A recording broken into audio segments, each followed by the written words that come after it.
Ils sont assis en face de vous à table, hochant la tête avec sympathie, tandis que vous partagez vos préoccupations les plus profondes. Ils offrent le conseil parfait, enveloppé de sourires compréhensifs et de douces assurances. Pourtant, quelque chose cloche, même si vous ne parvenez pas à dire exactement quoi. Cette sensation agitée dans votre estomac, ce murmure d'inquiétude que vous continuez de rejeter comme de la paranoïa, pourrait bien être le plus important avertissement que votre esprit vous donnera jamais.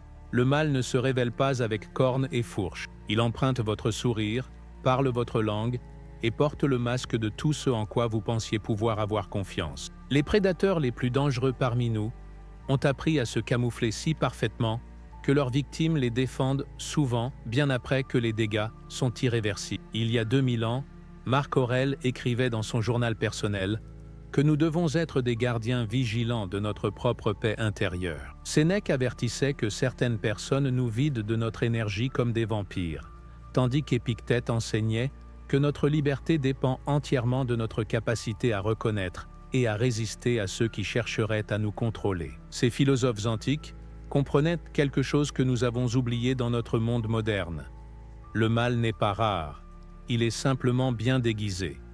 Aujourd'hui, nous allons démasquer ces déguisements. En nous appuyant sur la sagesse intemporelle de la philosophie stoïcienne, nous explorerons 10 signes d'alerte indubitables qui révèlent la véritable nature des personnes malveillantes. Plus importante encore, nous découvrirons comment nous prémunir contre leur influence sans devenir cyniques, ni perdre notre capacité à créer de véritables connexions. Les schémas que vous êtes sur le point d'apprendre ont détruit des mariages, brisé des amitiés, et fait douter d'innombrables personnes de leur propre santé mentale. Mais une fois que vous aurez identifié ces signes clairement, vous ne serez plus jamais vulnérable face à eux. Votre conscience devient votre armure, et vos limites deviennent votre forteresse. Le mal le plus insidieux commence par quelque chose qui semble merveilleux.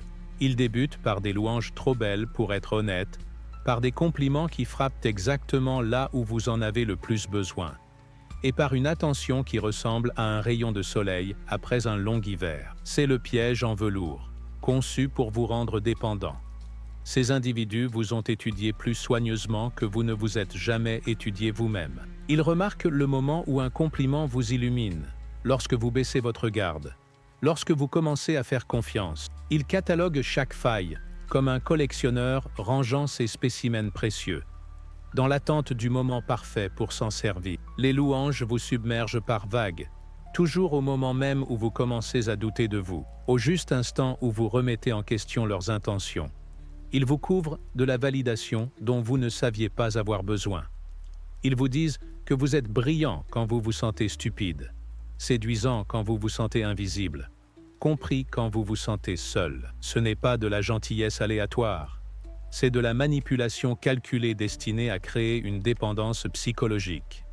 En privé, ils sèment le doute sur votre jugement pendant qu'ils célèbrent publiquement votre sagesse. Ils insinuent que vous êtes trop confiant, trop naïf, trop émotif pour gérer seul des situations complexes. Peu à peu, leur voix devient celle en laquelle vous avez le plus confiance, plus même que votre propre sagesse intérieure. Ils vous ont conditionné à rechercher leur approbation avant toute décision, à douter de vos instincts quand ceux-ci contredisent leurs conseils. Cette manipulation fonctionne parce qu'elle exploite un besoin humain fondamental de connexion et de reconnaissance. Nous voulons tous être vus, compris et appréciés. Au début, le manipulateur offre ses cadeaux gratuitement, créant un sentiment de dette et de dépendance. Une fois accro à leur approbation, ils commencent à la rationner, vous laissant constamment en manque. Mais voici ce qu'ils ne veulent pas que vous sachiez.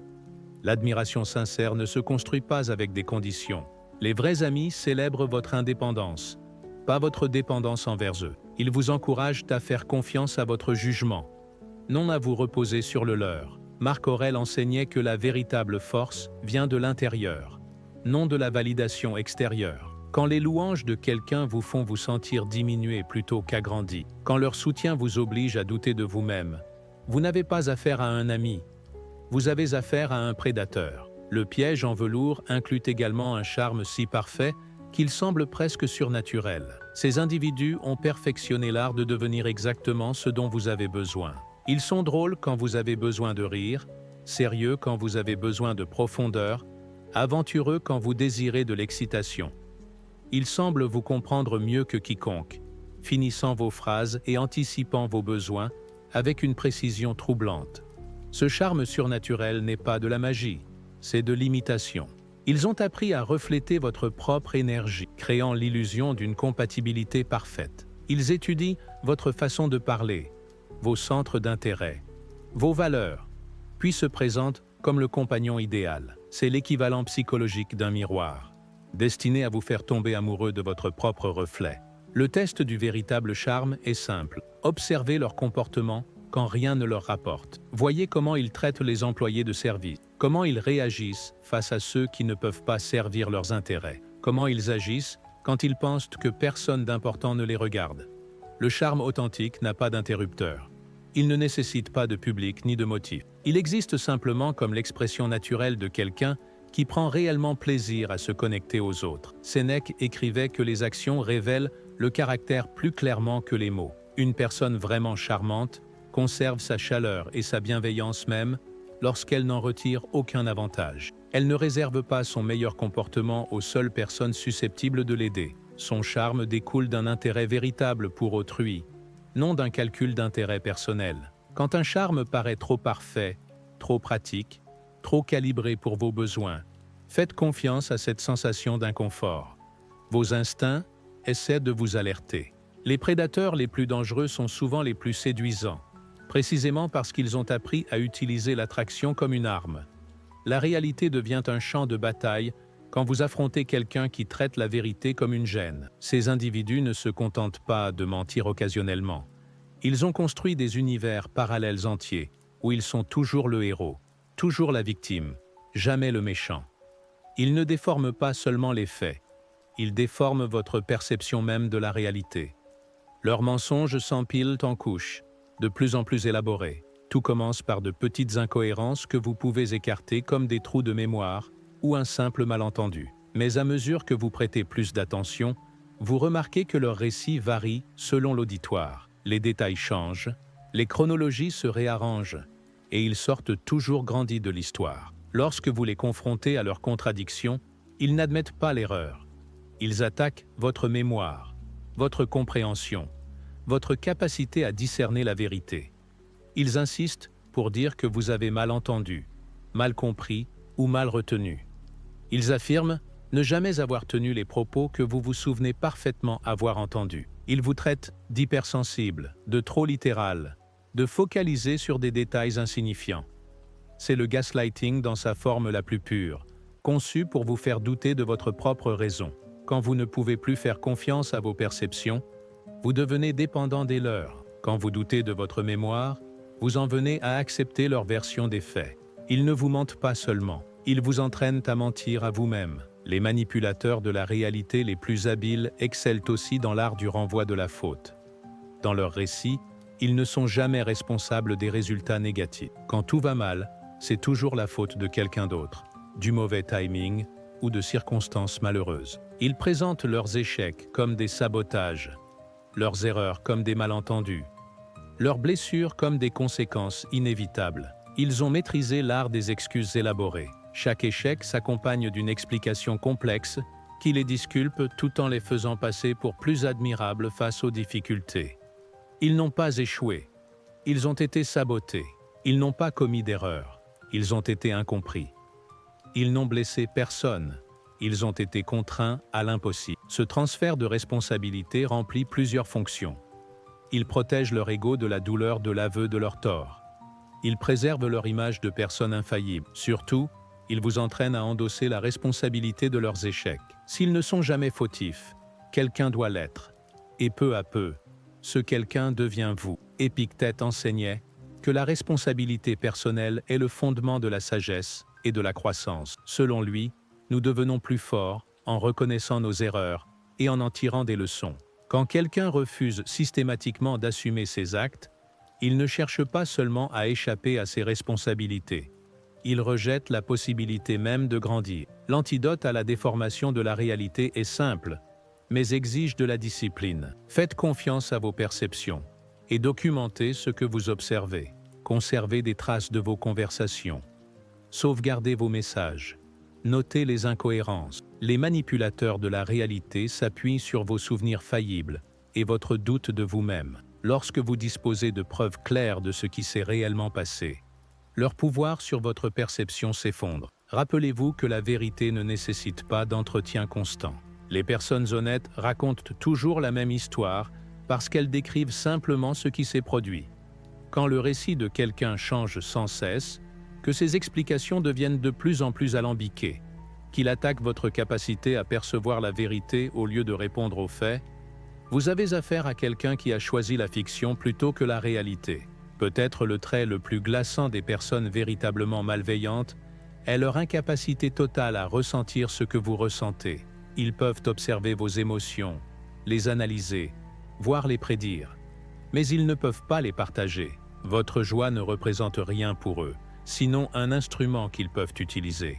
Votre douleur est soit insignifiante, soit, pire encore, divertissante. Ce vide émotionnel se manifeste de 1000 manières subtiles. Lorsque vous partagez une bonne nouvelle, ils répondent par une félicitation plate et creuse. Quand vous traversez une période difficile, ils offrent des solutions qui semblent bien intentionnées, mais qui, pour une raison inexplicable, manquent toujours leur but. Leur réconfort paraît mécanique, leur enthousiasme forcé, leur sollicitude jouée. Ils ont appris à imiter les réponses émotionnelles parce qu'ils savent que l'empathie est attendue dans les relations humaines. Ils connaissent les mots justes, les expressions faciales appropriées, le ton adéquat. Mais quelque chose sonne toujours faux, comme un acteur techniquement parfait, mais peu convaincant. L'aspect le plus troublant de leur vide émotionnel apparaît lorsqu'ils sont témoins de la souffrance. Alors que les personnes normales ressentent de l'inconfort face à la douleur d'autrui, ces individus ne ressentent rien, ou pire encore, éprouvent du plaisir. Ils ne célèbrent peut-être pas ouvertement votre malheur, mais vous percevez un léger éclair de satisfaction dans leur regard, un frémissement dans leur voix lorsqu'ils vous réconfortent. Ceci devient particulièrement évident lorsqu'ils manipulent vos vulnérabilités. Lorsque vous leur confiez quelque chose de profondément personnel, un secret qui vous a coûté un effort émotionnel, ils le gardent précieusement comme une munition. Plus tard, quand cela sert leur dessein, ils utilisent votre propre faiblesse contre vous. Le secret que vous leur avez confié devient une arme à double tranchant. Ils sont également incapables de célébrer sincèrement vos réussites. Votre succès ne suscite pas de joie en eux. Il déclenche une évaluation de menace. Dès que vous triomphez, ils calculent immédiatement comment ce succès affecte leur position. Ils ne peuvent pas simplement être heureux pour vous, car votre bonheur ne revêt aucune valeur à leurs yeux. Dans la conversation, tout ramène à eux. Ils peuvent bien vous demander comment vous allez, mais ils n'écoutent pas vraiment votre réponse. Ils attendent juste leur tour pour parler, cherchant l'occasion de ramener la discussion sur leurs propres expériences. Vos problèmes servent de tremplin à leurs récits. Vos réussites sont des rappels de leurs propres exploits supérieurs. Marc Aurèle écrivait longuement sur l'interconnexion de l'expérience humaine. Il croyait que nous faisons tous partie d'un tout plus vaste, que la souffrance individuelle nous affaiblit collectivement et que la joie partagée nous élève tous. C'est pourquoi l'empathie est si naturelle pour la plupart des gens. Nous sommes programmés pour nous reconnaître dans l'expérience de l'autre. Quand quelqu'un est dépourvu de cette capacité fondamentale qu'est l'empathie, il lui manque un ingrédient essentiel de la nature humaine. Il peut fonctionner dans la société, voire y exceller, mais il ne peut pas établir de véritables liens. Il ne crée que des transactions, des arrangements et des dépendances. L'absence d'empathie se manifeste souvent sous la forme d'une schadenfreude masquée, la jouissance de la souffrance d'autrui. Ils ne rient peut-être pas de votre douleur, mais vous notez comment leur énergie change quand vous êtes en difficulté. Ils deviennent plus vifs, plus engagés, plus serviables d'une manière qui, paradoxalement, vous fait vous sentir encore plus mal. Ils sont aussi maîtres dans l'art de l'envie déguisée. Lorsqu'ils vous félicitent pour un succès, leurs louanges sont assaisonnées d'une subtile dose de venin. Ils saluent votre chance, tout en insinuant que vous ne la méritez pas. Ils célèbrent votre réussite en semant le doute sur sa pérennité. Ils soutiennent votre bonheur tout en sapant l'authenticité. Ce rapport dévoyé aux émotions d'autrui révèle une profonde pauvreté spirituelle. Incapables de ressentir la joie par le bonheur des autres, ils cherchent leur satisfaction dans la douleur d'autrui. Ils deviennent des vampires émotionnels, se nourrissant des sentiments qu'ils ne peuvent pas éprouver naturellement. Le besoin de contrôle va au-delà d'une simple domination. Il s'agit de réécrire les lois fondamentales de la réalité pour se placer au centre de chaque histoire. Ces individus ne supportent pas un monde où ils ne seraient pas le personnage principal, où les événements se dérouleraient sans leur permission, où les autres décideraient par eux-mêmes. Leur besoin de contrôle commence de manière subtile, souvent sous le couvert de l'attention ou de la sollicitude. Ils donnent des conseils non sollicités sur votre apparence, vos relations, votre carrière. Ils suggèrent des améliorations à votre vie qui coïncident étrangement avec leurs préférences. Ils expriment des inquiétudes sur vos décisions, non par souci sincère de votre bien-être, mais parce qu'ils veulent être les architectes de vos choix. À mesure que leur influence croît, leur audace grandit. Ils commencent à prendre des décisions à votre place sans vous consulter, affirmant savoir ce qui est mieux pour vous. Ils réorganisent votre emploi du temps selon leurs besoins. Ils parlent en votre nom dans les situations sociales, interprétant vos propos et expliquant vos sentiments aux autres. Votre voix devient progressivement secondaire face à leur interprétation de ce que vous pensez réellement. Ce contrôle s'étend aussi à votre monde émotionnel. Ils vous disent quand vous devez être heureux, quand vous devez être contrarié, quand vos réactions sont appropriées ou excessives. Ils deviennent le thermostat de votre vie intérieure, réglant votre température émotionnelle selon leur confort. Vos réactions naturelles deviennent des problèmes à résoudre plutôt que des réponses légitimes. La forme la plus insidieuse de contrôle est l'érosion de votre confiance en votre capacité à décider. Ils accomplissent cela en remettant constamment en question votre jugement, en soulignant vos erreurs passées et en exacerbant les conséquences négatives potentielles de vos choix. Ils n'ont pas besoin de vous interdire de prendre des décisions. Ils vous entraînent à douter de votre propre compétence. Ils contrôlent aussi par des crises fabriquées de toutes pièces. Lorsque vous commencez à affirmer votre indépendance, des urgences surgissent soudainement qui nécessitent leur intervention. Lorsque vous planifiez des activités sans eux, des complications apparaissent qui réclament leur expertise. Dès que vous commencez à faire confiance à votre jugement, des situations se produisent qui semblent démontrer leur supériorité. Épictète enseignait que la liberté vient de la reconnaissance de ce qui dépend de nous et de ce qui n'en dépend pas. Il estimait que nos pensées, nos choix et nos réactions nous appartiennent en propre, et qu'aucune force extérieure ne peut les nous enlever sans notre consentement. Quand quelqu'un s'efforce constamment de supplanter votre autonomie, il ne vous offre pas de l'aide. Il vous dérobe ce qui vous est le plus précieux, votre liberté d'être vous-même. Le contrôle qu'il cherche ne concerne pas vraiment votre personne, mais leur besoin désespéré de se sentir puissant dans un monde qui les fait souvent se sentir insignifiants. En dominant vos choix, ils créent l'illusion de leur importance et de leur influence. Votre soumission devient la preuve de leur supériorité. Votre dépendance, la démonstration de leur valeur. Une partie de leur stratégie de contrôle consiste à vous isoler de toute autre source de soutien et de perspective. Ils critiquent subtilement vos amis, soulignant leurs défauts et suggérant des motivations cachées. Ils sèment la discorde avec votre famille en partageant des informations partielles ou en exprimant des inquiétudes au sujet de leur influence sur vous. Ils œuvrent méthodiquement pour devenir votre unique source de conseils, de réconfort et de validation. Cette isolation remplit plusieurs fonctions. Elle élimine les points de vue qui pourraient contredire leur récit. Elle réduit votre accès à des personnes qui pourraient soutenir votre indépendance. Surtout, elle fait de leurs relations votre unique bouée de sauvetage social et émotionnel. Quand ils deviennent votre seul lien, vous risquez beaucoup moins de les perdre en affirmant votre autonomie. L'isolement peut sembler protecteur au début. Il vous persuade que vos amis ne vous comprennent pas comme eux, que votre famille est jalouse de votre réussite, que vos proches freinent votre potentiel. Ils se présentent comme vos seuls défenseurs dans un monde plein de gens qui n'ont pas vos intérêts à cœur. Mais l'isolement n'est jamais une protection. C'est une préparation à l'exploitation. Lorsque vous êtes coupé des autres sources de soutien et de perspective, vous devenez entièrement dépendant de leur version de la réalité.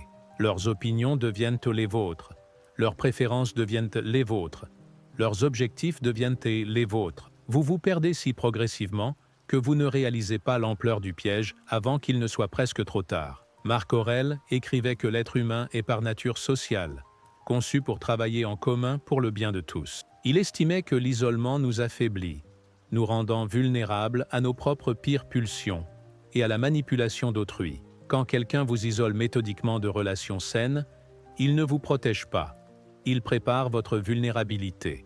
L'antidote à l'isolement est la culture consciente de relations diversifiées. Entretenez des liens avec ceux qui vous ont connu avant cette personne. Cherchez des amitiés où vous n'avez pas à jouer un rôle. Valorisez les relations qui encouragent votre indépendance plutôt que votre dépendance.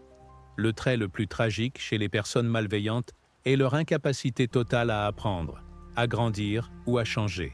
Elles ont érigé autour d'elles de véritables forteresses psychologiques, bâties d'excuses, de justifications et de blâmes, qui les protègent de tout examen de conscience. Ces remparts les rendent imperméables à l'inconfort de l'auto-analyse. Confrontés à la preuve de leur comportement nocif, ils ne ressentent pas de remords, mais de la persécution. Face aux opportunités de croissance, ils ne voient pas de possible, mais des attaques contre leur caractère. Quand on leur offre le pardon assorti d'une condition de changement, ils n'éprouvent pas de reconnaissance, mais un sentiment de manipulation. Leur architecture psychologique entière est conçue pour empêcher toute prise de conscience salvatrice. Cette absence de remords véritable engendre un cycle de blessures répétées. Sans la capacité de se sentir coupables de leurs actes, ils n'ont aucune motivation interne pour changer. Sans pouvoir se remettre en question, ils sont incapables d'identifier les schémas qui conduisent à des comportements destructeurs. Ils sont prisonniers d'un cercle vicieux, blesser les autres, puis justifier leurs actions. Cette stagnation morale est peut-être l'aspect le plus désespéré de leur caractère. Tandis que la plupart des êtres humains évoluent naturellement avec l'expérience, apprennent de leurs erreurs et gagnent en sagesse et en compassion, ces individus restent figés dans une auto-justification perpétuelle, rejouant sans fin les mêmes schémas destructeurs, convaincus que le problème vient des autres. Sénèque écrivait abondamment sur l'importance de l'examen de conscience quotidien, encourageant chacun à revoir ses actions chaque soir et à identifier les points à améliorer. Il estimait que la vie sans introspection mène inévitablement à la décadence morale et que le progrès personnel nécessite le courage d'affronter honnêtement nos propres faiblesses. Quand quelqu'un vous montre systématiquement qu'il est incapable de mener cet honnête examen de soi, croyez-le. Lorsqu'il démontre, encore et encore, qu'il ne prendra pas la responsabilité de ses actes, acceptez cette réalité. Quand il vous prouve à maintes reprises qu'il est incapable de remords sincères ou de changements significatifs, cessez d'espérer qu'il devienne quelqu'un qu'il n'est pas. Cela ne signifie pas renoncer à l'humanité ou sombrer dans le cynisme. La plupart des personnes peuvent apprendre, changer et s'améliorer lorsqu'elles en ont vraiment la volonté et l'opportunité. Mais certains ont choisi de se barricader si complètement qu'aucune influence extérieure ne peut percer leur défense. Votre énergie est précieuse. Mieux vaut la consacrer à des relations avec celles et ceux qui peuvent la recevoir et la réciproquer. La reconnaissance de ces schémas n'a pas pour but de vous rendre paranoïaque ni méfiant envers tout le monde. La majorité des gens sont fondamentalement bons, capables d'empathie, de croissance et de connexions authentiques. Mais comprendre ces signaux d'alerte vous protège de la minorité qui a choisi un autre chemin, celle qui voit les êtres humains comme des objets à utiliser plutôt que comme des âmes à respecter. Les philosophes stoïciens enseignaient que la prise de conscience est la première marche sur le chemin de la sagesse. Une fois que ces schémas vous sont apparus clairement, vous pouvez décider en toute connaissance de cause où investir votre temps, votre énergie et votre confiance. Vous pouvez établir des limites qui protègent votre paix sans refermer votre cœur à une connexion authentique. Vous pouvez conserver votre optimisme naturel tout en développant le discernement pour reconnaître qui n'est pas digne de votre vulnérabilité. Votre lumière, votre capacité à éprouver joie, amour et connexion authentique est précisément ce que ces individus craignent le plus. Ils ne peuvent pas créer de lumière eux-mêmes, alors ils cherchent à l'éteindre chez les autres. Ils ne peuvent pas ressentir le bonheur véritable, alors ils essaient de le voler à ceux qui le peuvent. Ils ne peuvent pas tisser de véritables liens, alors ils fabriquent des liens artificiels fondés sur la manipulation et le contrôle. Mais lorsque vous savez qui vous êtes, que vous faites confiance à vos perceptions, que vous maintenez des limites fortes et que vous cultivez des relations diversifiées, leur pouvoir sur vous s'efface. Ils ne peuvent manipuler que ceux qui doutent d'eux-mêmes. Ils ne peuvent contrôler que ceux qui sont isolés. Ils ne peuvent nuire qu'à ceux qui n'ont pas appris à reconnaître leurs tactiques. Les anciens stoïciens comprenaient que la victoire ultime ne consiste pas à changer les autres, mais à devenir inébranlable soi-même. Quand vous êtes ancré dans vos propres valeurs, clair sur vos limites, entouré de gens qui se soucient vraiment de votre bien-être, les manipulateurs perdent leur capacité à vous nuire. Ils deviennent insignifiants dans votre quête de bonheur et incapables de perturber votre paix intérieure. Cet héritage de 2000 ans de sagesse philosophique vous appartient désormais. Ces enseignements ont protégé d'innombrables individus des dangers et les ont aidés à créer des vies pleines de sens et de connexion. Les schémas que vous avez découverts aujourd'hui sont intemporels parce que la nature humaine l'est. Elle recèle à la fois le meilleur et le pire. Faites confiance à vos instincts quand quelque chose vous paraît anormal. Documentez vos observations quand la réalité semble se dérober autour de quelqu'un. Entretenez vos liens avec ceux qui soutiennent votre indépendance. Fixez des limites qui protègent votre énergie et votre autonomie. Surtout, ne tamisez jamais votre lumière pour mettre quelqu'un d'autre à l'aise. Votre éclat n'est pas le problème, leur obscurité l'est. Le choix vous appartient toujours. Vivre dans la crainte de ces schémas ou vivre dans la sagesse qu'ils apportent. Devenir cynique et fermé ou devenir averti et ouvert. Laissez ces enseignements vous rendre suspicieux envers tous ou vous rendre confiant dans votre capacité à reconnaître et éviter ceux qui veulent vous nuire. Les stoïciens affirmaient que la connaissance inutilisée équivaut à la sagesse gaspillée. Prenez ce que vous avez appris aujourd'hui et appliquez-le dans vos relations.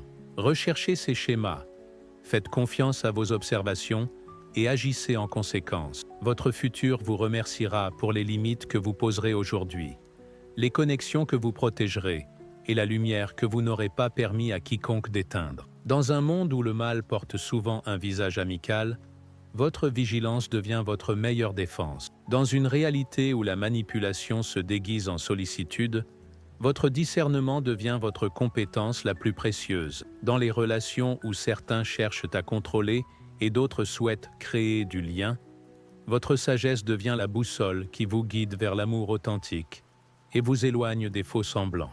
Les philosophes de l'Antiquité avaient des raisons.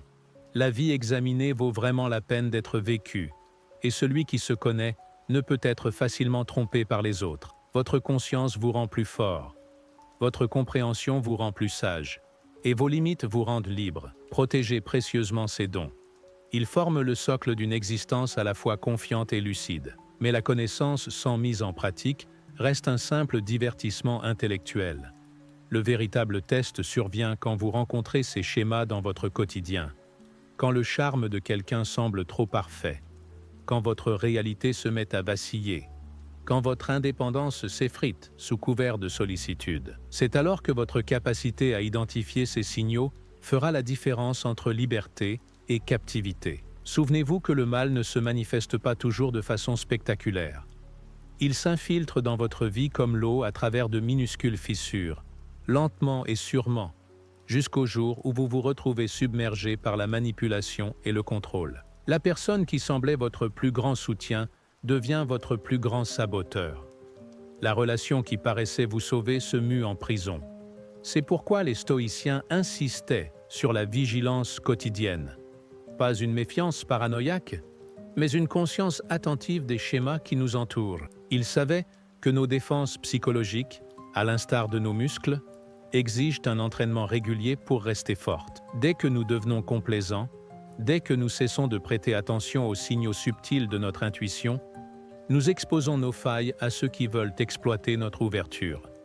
Le chemin de l'autoprotection ne consiste pas à devenir dur et méfiant. Il s'agit de cultiver une vulnérabilité sélective, ouvrir votre cœur à ceux qui en ont mérité le droit, tout en maintenant des limites saines avec les autres. Il s'agit de distinguer la connexion authentique de la manipulation sophistiquée, le soin véritable de l'emprise calculée. Chaque jour offre l'occasion d'exercer ces principes. Quand on vous fait des louanges trop ciblées, trop précieuses, trop parfaitement ajustées à vos insécurités, prenez le temps d'examiner les motivations sous-jacentes. Quand la réalité semble se dérober autour de certaines personnes, quand votre mémoire est constamment remise en cause et vos perceptions écartées, préférez vos instincts à leurs explications. Quand quelqu'un refuse systématiquement d'assumer la responsabilité de ses actes, tout en vous demandant de porter la leur, reconnaissez le schéma et agissez en conséquence. Le pouvoir de changer votre vie ne réside pas dans la transformation des autres.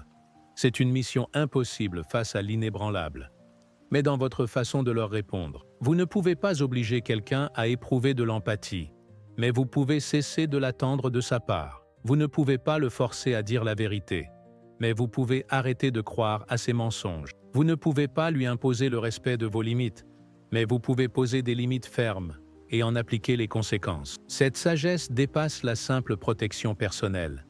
Elle vous habilite à créer des changements positifs dans le monde. Lorsque vous refusez de légitimer la manipulation, vous en stoppez la propagation. Lorsque vous modélisez des limites saines, vous autorisez les autres à établir les leurs. Lorsque vous choisissez des relations authentiques plutôt que pratiques, vous élevez la qualité de la connexion humaine autour de vous. Votre engagement envers ces principes rayonne au-delà de votre vie personnelle. Les enfants apprennent de votre exemple qu'ils n'ont pas à tolérer l'injustice. Vos amis puisent le courage dans vos limites pour définir les leurs. Les membres de votre famille comprennent qu'on peut maintenir l'amour tout en exigeant le respect. Les stoïciens croyaient que chacun a le devoir de contribuer au bien commun, de laisser le monde meilleur qu'il ne l'était. En refusant d'être diminué par ceux qui cherchent à drainer votre lumière, en préservant votre capacité à aimer et à vous connecter malgré les rencontres avec l'obscurité, vous devenez un phare pour d'autres qui peinent à trouver leur chemin. Ceci est peut-être la plus grande victoire sur le mal. Non seulement vous protégez votre intégrité, mais vous préservez aussi votre aptitude à aimer, à faire confiance et à nouer des liens authentiques avec ceux qui le méritent. Lorsque vous sortez indemne de vos rencontres avec des personnes malveillantes, le cœur intact, les limites fermes et votre lumière intacte, vous prouvez que le bien est plus puissant que le mal, que l'authenticité l'emporte sur la manipulation et que l'amour triomphe ultimement de la peur. Le choix qui s'offre à vous n'est pas de savoir si vous rencontrerez ces schémas, vous le ferez. Le choix est la mesure de votre préparation, la vitesse à laquelle vous les reconnaîtrez et l'efficacité avec laquelle vous protégerez vous-même et les autres de leur influence. Votre préparation aujourd'hui déterminera votre liberté demain. Votre vigilance actuelle deviendra votre force future. Vos limites établies maintenant façonneront votre paix à venir.